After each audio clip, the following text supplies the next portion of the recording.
my my wound on my left buttock has limited me quite a bit as far as being able to bend at the waist, and so my toenails haven't been clipped in a little while. I usually clip my own toenails, and I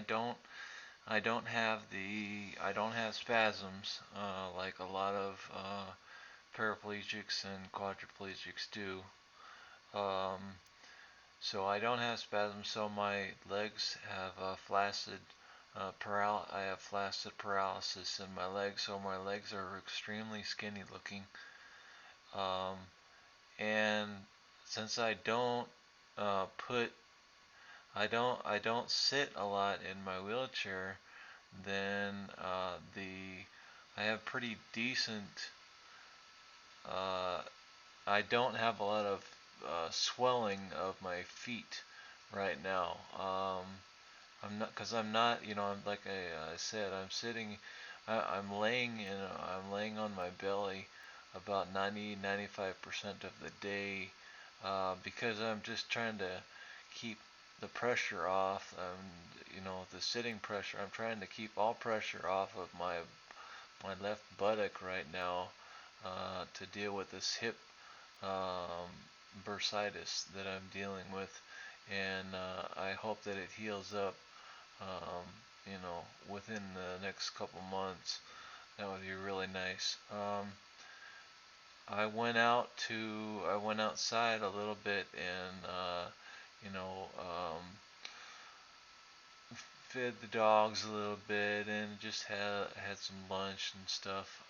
It wasn't. I just went out in the backyard. It wasn't like I went to the restaurant or anything like that. And because the reason why I went out because it was a beautiful day today. It's really nice and the sun is out and I would say it's probably in the upper 60s, low 70s maybe. But back to my feet. Uh, I I have, like I said, I have flaccid paralysis in my legs, so they don't get swollen, or so they don't get that spasms um, that is quite common in disabled people that are spinal cord injury people. Um, but what I do when I found out was pretty good was to run my fingernails, run my hand fingernails underneath my toenails, just to kind of feel where the toenail needs to be clipped at or needs to be cut at, so that whenever I'm using the toenail clippers, then I have less of a chance of cutting my skin, clipping my toenail, my toe by accident, or cutting into the toe and making my toe bleed. Like I said, the way I alleviate that is by running my fingernails underneath my toenail, the toenail that I'm going to be looking at, working on, and just kind of see where the clearance is, see um, how much of the toenail can be cut off without cutting into the toe, without making myself bleed. And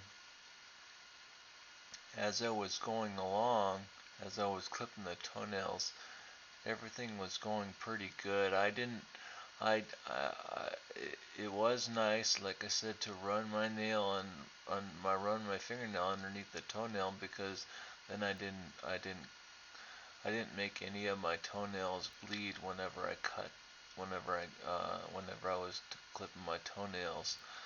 Um, it's kind of easy to forget about clipping our toenails for paras and quads because we can't really feel our feet too much.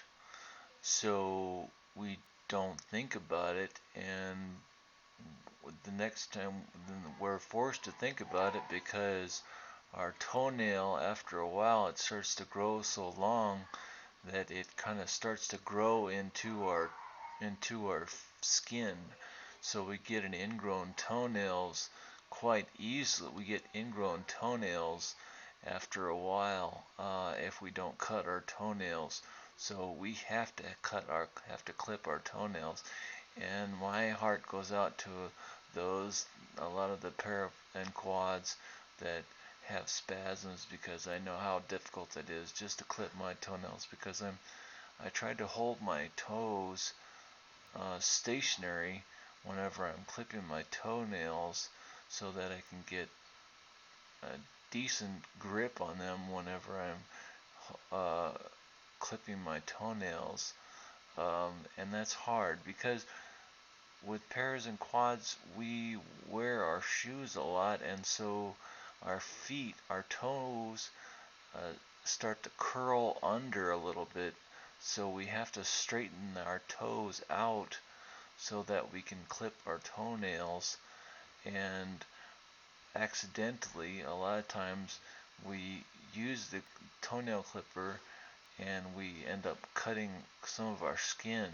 So we end up cutting too far into the quick, and we can't really feel it, so it's not like it causes us a lot of pain. Although if you have spasms, then it might cause your legs to jump up and down or be more active than they normally are.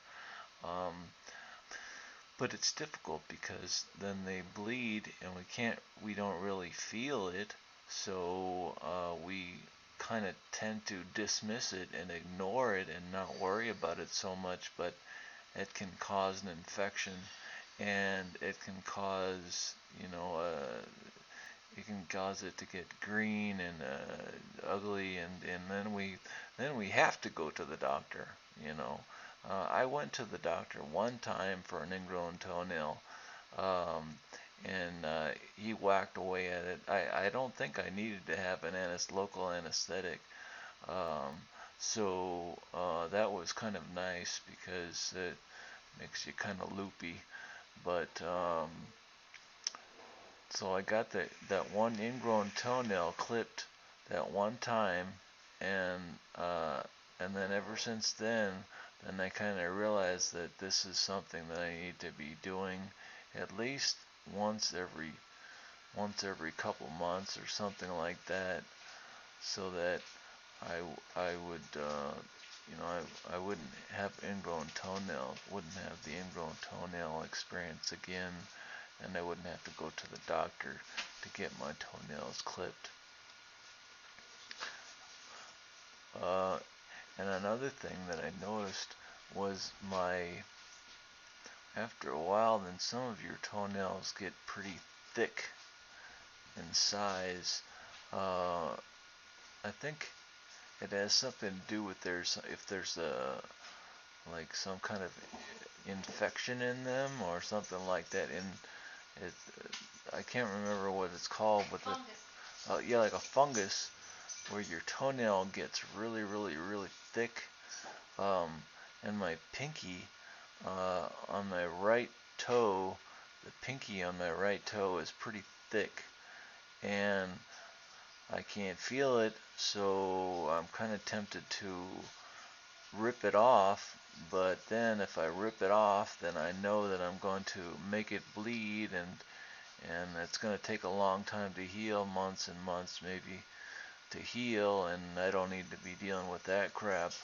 So I figure, well, I'll just leave it alone. It's not, it's not like everyone,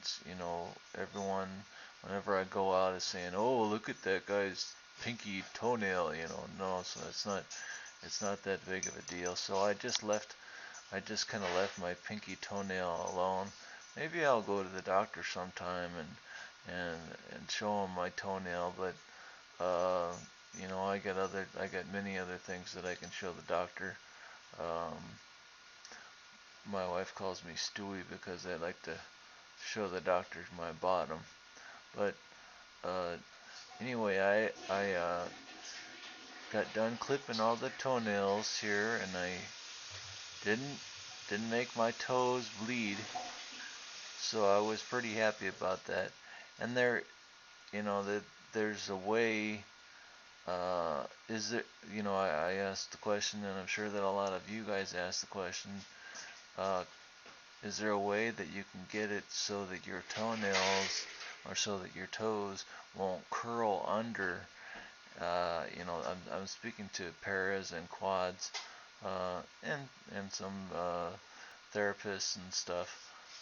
Is there a way to get it so that your toes won't curl under, just after time?